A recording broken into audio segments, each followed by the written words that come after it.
Ótimo dia, povo de Deus. Paz seja com todos. Amém. Continuemos então com a nossa contação de história e pequenos detalhes sobre a moral da história. Hoje vamos dar continuidade em 1 Reis. Oremos. Pai Santo, muito obrigado pela tua maravilhosa palavra, Pai, que nos direciona, nos ensina o caminho a que seguir, em que devemos seguir. Pai Santo, em nome de Jesus, eu te peço, abençoa, Senhor, que cada um possa receber essa palavra, que cada um, Pai, em nome de Jesus, possa aprender e entender como devemos, como devemos caminhar com o Senhor. Pai Santo, em nome de Jesus, eu te peço, toca cada coração agora, revele-se, Senhor, a cada um. E que em nome de Jesus, Pai, não sejam meras contações de história, mas que em nome de Jesus o Senhor possa fazer com que a nossa consciência seja ativada, fazer com que nós tenhamos maior comunhão com o Senhor. Que o Senhor possa fazer, Pai, com que nós cresçamos como teus filhos, que alcancemos a maturidade. Eu te peço em nome do Senhor Jesus. Ajuda-nos essa manhã. Amém. Irmãos, eu peço perdão antecipado, porque minha voz está meio bagunçada esses dias aí. Meio frio, meio quente, né? Mais frio do que quente. Bagunçou um pouquinho. Então, talvez eu vá tossir um bocado. Mas vai dar certo no final. Vamos junto, hein? Se você não desistir, é para mim uma inspiração para também continuar, né? Gente, nós vimos até o momento em que Jeroboão recebe a profecia de que tudo o que ele fez do seu reino... Desculpa, gente.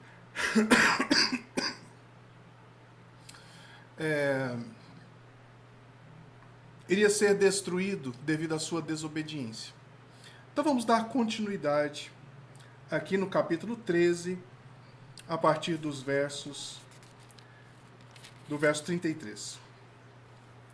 Depois destas coisas, que coisas, irmãos? As coisas do domingo passado, tá bom?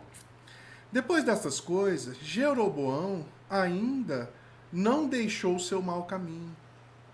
Antes, de entre o povo, tornou a constituir sacerdote para lugares altos, a quem queria, consagrava para sacerdote dos lugares altos. Isso se tornou em pecado a casa de Jeroboão, para destruí-la e extingui-la da terra. Então Jeroboão continua o seu caminho de perversidade.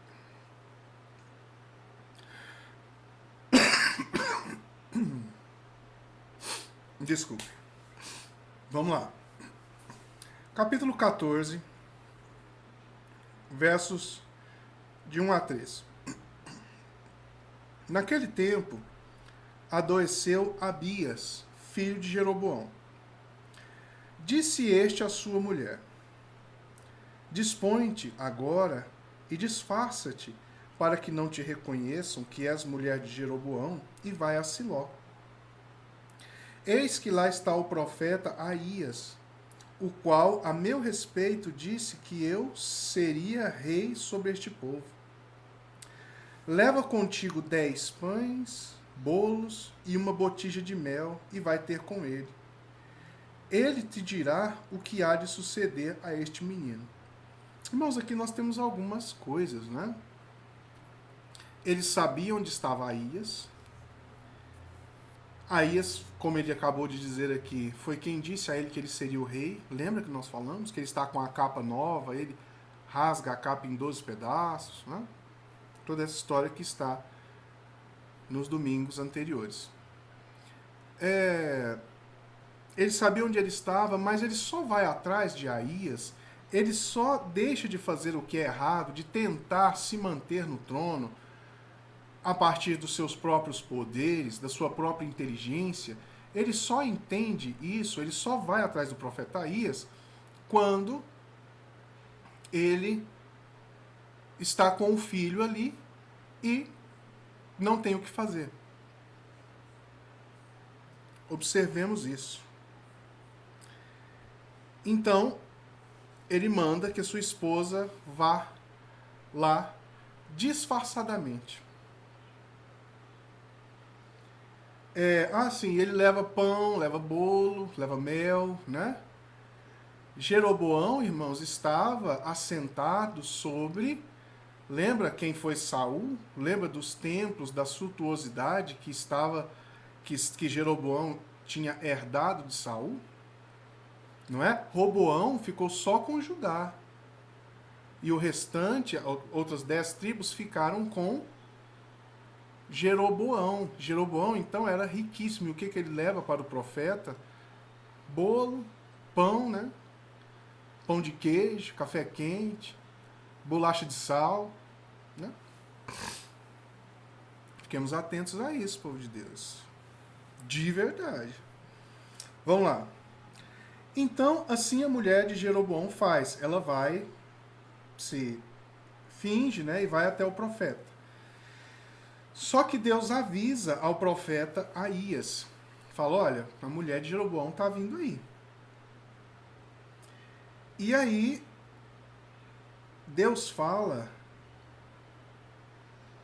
que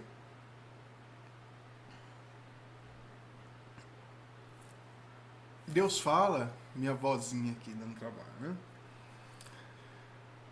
Deus fala coisas pesadíssimas quando a esposa de Jeroboão chega.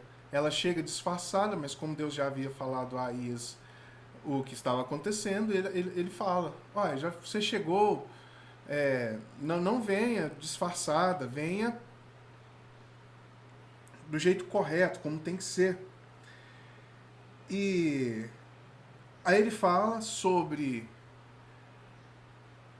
faz uma profecia terrível contra Jeroboão e os seus. E fala aquele discurso que nós já conhecemos. Você não andou como Davi andou, você decidiu andar após outros deuses e coisas nesse sentido. Que Deus sempre traz isso, Deus sempre mostra, e esses reis decidem agir de modo errado. Vamos ler os versos 10 a 16. Olha o que o profeta fala para a esposa de Jeroboão. Portanto, eis que trarei o mal sobre a casa de Jeroboão, porque ele não andou como Davi, ele fez tudo que era errado. Nós vimos no domingo passado o que ele fez, né? Portanto, devido a isso, eis que trarei o mal sobre a casa de Jeroboão, e eliminarei de Jeroboão todo e qualquer do sexo masculino, tanto escravo como livre, e lançarei fora os descendentes da casa de Jeroboão, como se lança fora esterco, até que, de todo, ela se acabe. Quem morrer a Jeroboão na cidade? Os cães o comerão, e o que morrer no campo aberto, as aves do céu comerão, porque o Senhor o disse. Tu, pois, dispõe-te e vai-te para a tua casa. Quando puseres os pés na cidade, o menino morrerá. Todo Israel o pranteará e o sepultará, porque de Jeroboão só este dará entrada em sepultura, porquanto se achou nele coisa boa para com o Senhor, Deus de Israel, em casa de Jeroboão. O Senhor, porém, suscitará para si um rei sobre Israel, que eliminará no seu dia a casa de Jeroboão, que digo eu, há de ser já. Também o Senhor ferirá a Israel para que se agite como cana que se agita nas águas. Arrancará a Israel desta boa terra que lhe dera a seus pais e o espalhará para além do Eufrates, porquanto fez os seus postes ídolos, provocando o Senhor a ira. Abandonará Israel por causa dos pecados que Jeroboão cometeu e pelos que fez Israel cometer. Jeroboão então se lança, né, às coisas erradas, às coisas que ele achava que deveria fazer, por medo de perder o reino, e por fim perdeu o reino.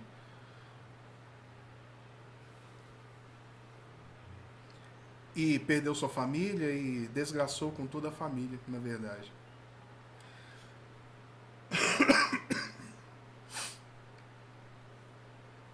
Licença. Enquanto isso, Roboão está reinando sobre Judá. Roboão é o filho de Salomão com Maama, que é uma amonita. Serve ao deus Amon, não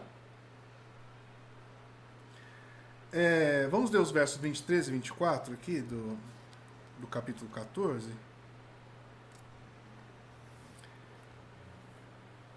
Aqui estamos falando agora não sobre Jeroboão, rei de Israel. Estamos falando de Roboão, rei de Judá, que é uma das tribos de Israel, mas que se separou das outras 10 tribos. Vamos ver o que Roboão fez. Porque também os de Judá edificaram altos, estátuas, colunas e postes ídolos, no alto de todos os elevados do outeiro e debaixo de todas as árvores verdes. Havia também na terra prostitutas cultuais. Fizeram segundo todas as coisas abomináveis das nações que o Senhor expulsara de diante dos filhos de Israel.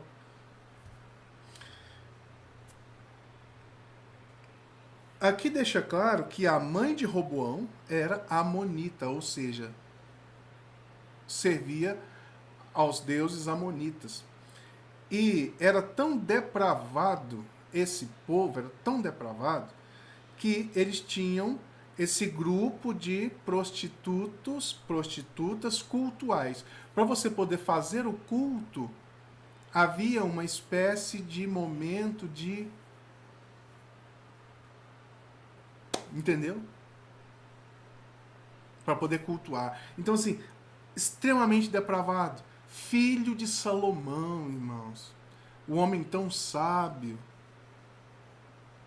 Sabe, irmãos, que isso nos ensine. Que a gente seja cuidadoso. Que a gente não saia do lugar. E aqui a Bíblia vai falar por 2 vezes. A mãe dele é amonita. A mãe dele é amonita.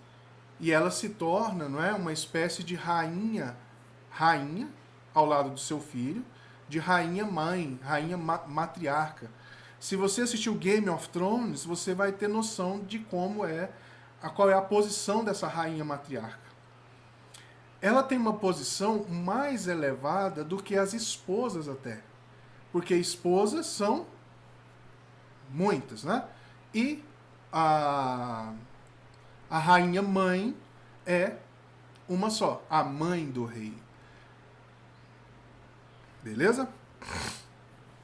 Então ela estava ali, por isso a Bíblia relata e dá ênfase, né? Olha, a mãe dela, amonita, a mãe dele, amonita.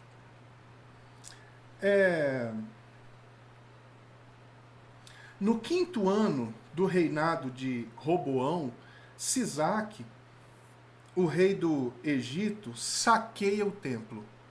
Aí estamos falando do templo de Jerusalém. Lembra dos escudos de ouro que eram feitos? Lembra dos muitos quartos, das muitas salas, das muitas coisas, de toda a riqueza que Salomão construiu?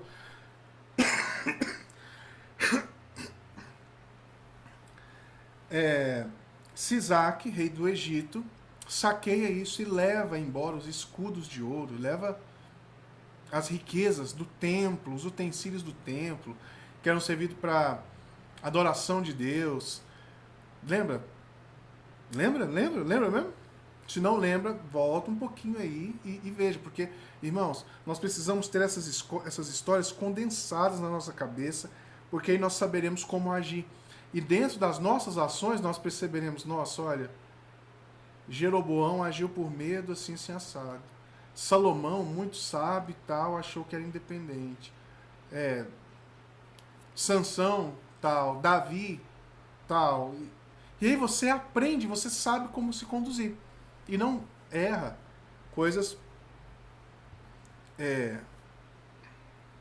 que não precisam ser erradas, né?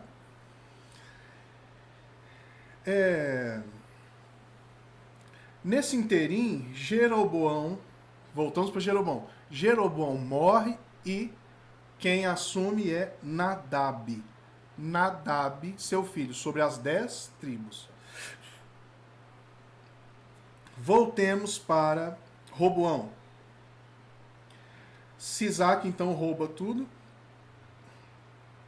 E Jeroboão e Roboão, eles vivem em guerra as suas vidas inteiras. Lembra como foi o início? Como foi que Jeroboão foi ungido rei?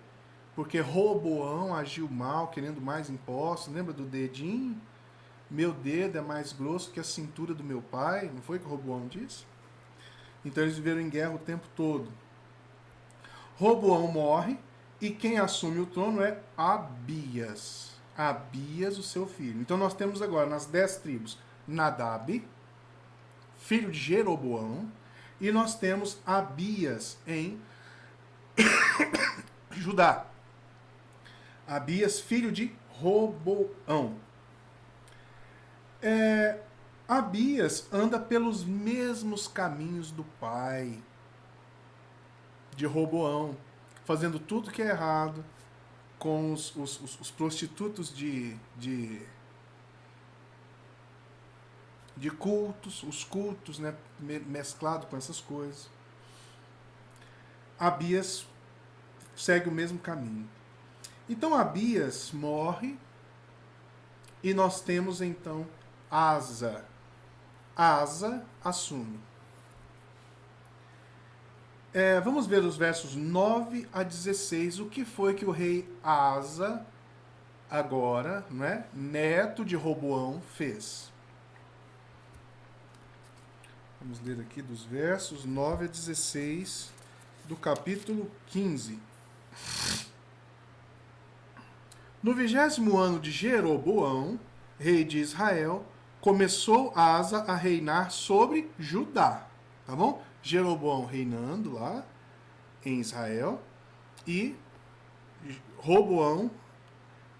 Asa agora reinando em Judá. 41 anos reinou em Jerusalém. Era o nome de sua mãe Maaca, filha de Absalão. Asa fez o que era reto perante o Senhor, como Davi seu pai, porque tirou da terra as prostitutas cultuais e removeu todos os ídolos que seus pais fizeram. Olha aí, não é sério isso? E até Maaca, sua mãe, depôs da dignidade de rainha-mãe, porquanto ela havia feito um poste ídolo abominável. Um poste ídolo, uma imagem abominável. Pois Asa destruiu essa imagem e a queimou no vale de Cedron. Então, como a rainha-mãe estava agindo de modo errado, o que o Asa fez, o seu próprio filho, né? Vamos dizer assim, tirou ela do posto. Continuando. Verso 14. Os altos, porém, não foram tirados. Todavia, o coração de Asa foi todos os seus dias totalmente do Senhor.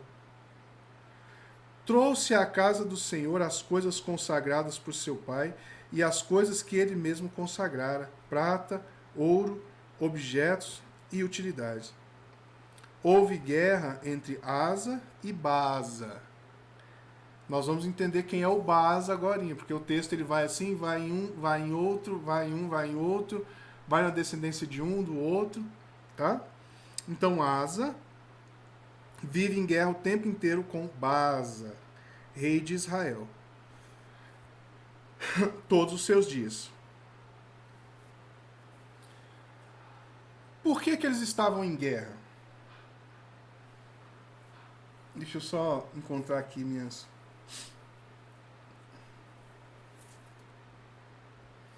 Estavam em guerra porque Baasa edificou em Ramá muros e construções de modo que o povo de Israel não chegaria até Judá. O templo, né, Jerusalém, essas coisas todas ficavam lá. Então, ele faz uma espécie de muro, uma coisa assim, para poder impedir que o povo das tribos possa ir a Judá, até Judá, e se encontrar com Asa e o povo da tribo de Judá. O que Asa faz? Asa pega ouro, prata e um monte de coisas e manda para o rei Ben-Hadad. Lembra que nós falamos do Haddad anteriormente? Não é o mesmo Haddad, agora é o Ben-Hadad.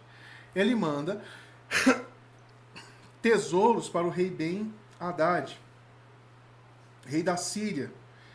E aí ele faz uma proposta para o rei da Síria: olha, não fica do lado de Baasa, não, fica do meu lado, porque eu estou te mandando presente, os nossos pais tiveram um bom relacionamento.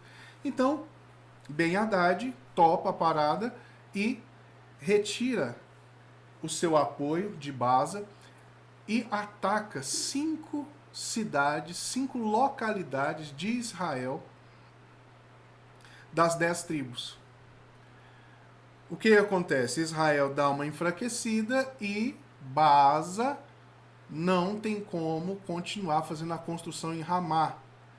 Ele pega e vai resolver as coisas nessas cidades, ele toma outro caminho, já não tinha condição de fazer isso. E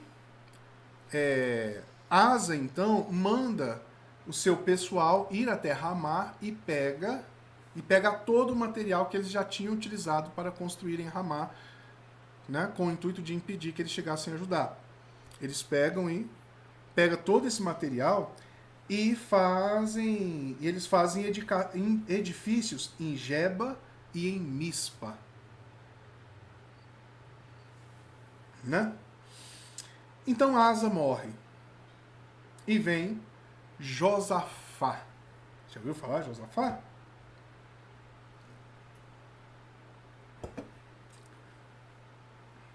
Josafá.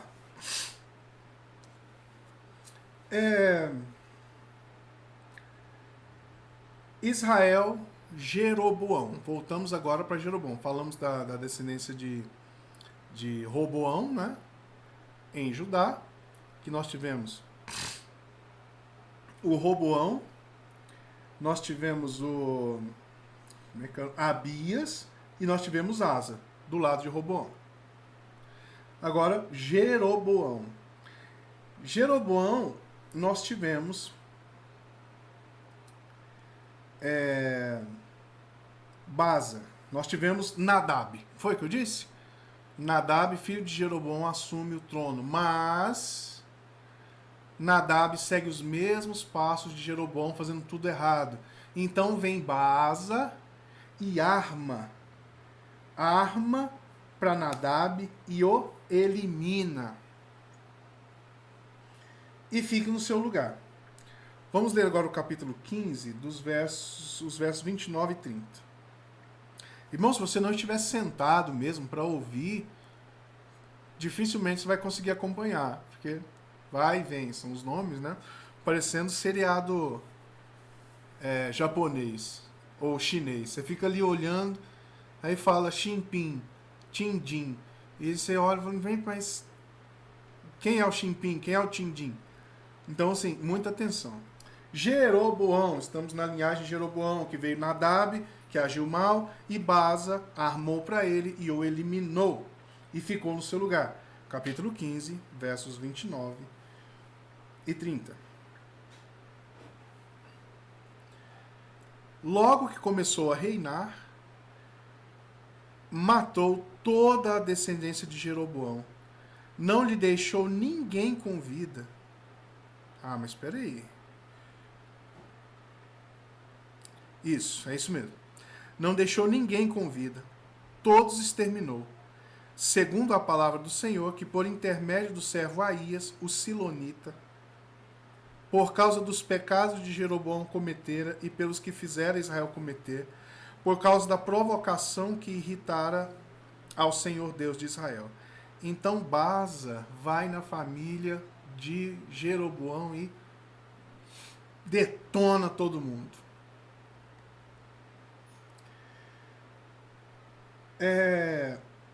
E o que Baasa faz? Começa a servir a Deus certinho? Adivinha? Não. Baasa segue o mesmo esquema do Jeroboão.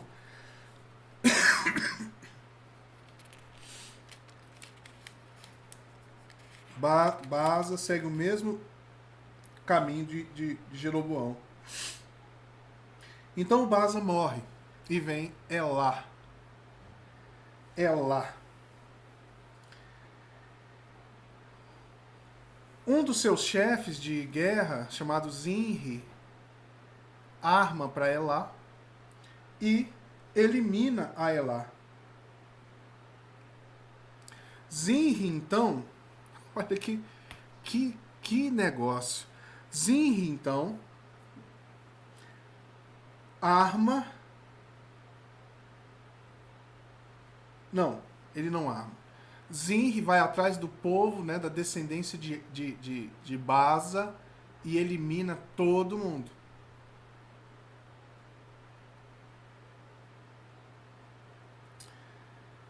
Sete dias depois que Zinri se tornou rei, ele fez isso em 7 dias. Foi atrás e eliminou a família de Baasa toda. 7 dias após, o povo de Israel fica sabendo que Zinri agiu contra o rei e vão atrás de Zinri. Para isso, eles pegam um senhor chamado Onri, guerreiro, e faz com que eles se tornem o rei. E aí eles vão até Zinri e o elimina também. Então Zinri reinou 7 dias. E esse Onri fica em seu lugar. E o que o Onri faz? O Onri pega mais pesado ainda. E tudo que Jeroboão fez e muito mais, ele fez contra o Senhor. E aí, Onri morre e nós temos o rei Acabe. No rei Acabe, nós temos histórias lindas demais, porque entra em cena o profeta Elias. Então a gente não vai avançar. Tá bom? O que nós temos que entender aqui, irmãos? Sabe, como pode as pessoas agirem tão mal? Como pode esses reis, esses homens, agirem tão mal? Aí eu te digo, irmãos, que Deus tenha misericórdia de nós e que nós oremos, que nós estejamos aos pés do Senhor e que nós não permitamos sair de diante do Senhor nem uma nesguinha assim, ó. Porque quando a gente sai um pouquinho, de repente, quando a gente abre os olhos, a gente está muito longe do caminho. Os irmãos verão que isso aconteceu com esses reis todos aqui, praticamente todos. Senhor, várias vezes, nesses reis que agem mal, o Senhor várias vezes fala: fulano, eu te tirei do meio do povo e te tornei rei. Fulano, Deus fala: olha, você era um nada e eu te fiz rei, eu te escolhi do meio do povo. E depois que Deus escolhe, depois da pessoa avançar um tempo com Deus, ele toma atitudes malucas. Depois, assim como Jeroboão, tem Deus meramente como um anador, uma dipirona, na hora que a dor aperta, que não tem jeito de eu fazer as coisas pela minha própria força, não tem jeito de eu fazer as coisas dentro da minha própria visão, aí eu saio correndo, vou atrás de tentar resolver com Deus. Lembra que ele foi atrás de Aías? E o que eu faço? Mesmo estando de posse de tantas coisas, de tantos bens, de tantas coisas, eu vou meio escondido, ou mando a minha mulher, não é? Olha que feiura, gente. Que feiura que Jeroboão faz e que esse povo aqui faz. Aí leva bolo, pão de queijo, pipoca. Sabe, irmãos? Fiquemos no Senhor, com o Senhor. Amém? Nos exemplemos desses reis aqui. A palavra de Deus nos diz que tudo quanto foi escrito para exemplo nosso. Por isso você tem que saber o que está escrito, saber a história. Por isso você tem que saber a história. Pai de amor, muito obrigado, Senhor, por tudo que o Senhor tem feito, cada luta, cada vitória. Agradeço, Pai, porque o Senhor tem nos dado o caminho. Agradeço, Pai, porque o Senhor tem nos revelado como devemos agir em cada circunstância, Pai. Muito obrigado, porque as circunstâncias estão todas postas aqui e nós podemos aprender, nós podemos crescer e avançar no Senhor. Pai Santo, abençoa, Senhor, o almoço de cada um dos irmãos. Abençoa, Pai, que esse restante de domingo seja abençoado. E abençoa também, Pai, a nossa reunião à noite, que seja bênção, que o Senhor seja glorificado em tudo, para a honra e glória do Teu nome mesmo e para benefício nosso. Em nome de Jesus. Amém. Irmãos, muito obrigado pela atenção. Jesus abençoe e até a noite.